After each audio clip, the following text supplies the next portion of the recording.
Europe 1, 7h12, Thomas Soto. C'est le moment de retrouver Nicolas Barré, directeur de la rédaction des Échos et éditorialiste ici à Europe 1. Bonjour Nicolas. Bonjour Thomas. Alors la révolution numérique va-t-elle supprimer des millions d'emplois ? Ça c'est la question qui angoisse tout le monde. Tout le monde redoute ce scénario noir. Oui, c'est vraiment la question du siècle. C'est est-ce que mon job existera toujours demain ? Que vous soyez dans la banque, l'assurance, la distribution, c'est évidemment une grande angoisse, alimentée en plus ces dernières années par des études complètement alarmistes. Il y avait celle notamment de l'université d'Oxford qui disait que 47% des emplois aux États-Unis seraient supprimés dans les 10 ou 20 ans. Appliqué à la France, cette étude, ça donnait 3 millions de pertes d'emplois, donc c'était vraiment un tsunami. Bon, mais est-ce que c'était crédible ou pas ? Alors, c'était beaucoup exagéré, et d'ailleurs, le Conseil d'orientation pour l'emploi publie ce matin une autre étude, une autre estimation, heureusement moins alarmiste. Moins de 10% des emplois en France seraient menacés par le numérique, ce qui fait tout de même 1,5 million d'emplois quand même. Oui.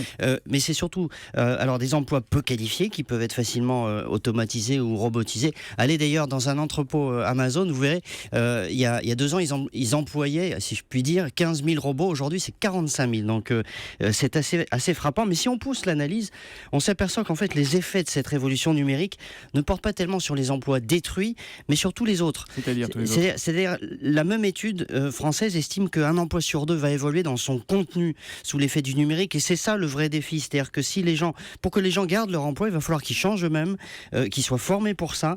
Et la conclusion à tirer au fond est assez simple. C'est soit on sait s'adapter, on se forme, on évolue dans la manière de travailler, on invente même de nouvelles formes de travail, on est ouvert à plus de flexibilité, et là la révolution numérique aura même un effet positif sur l'emploi.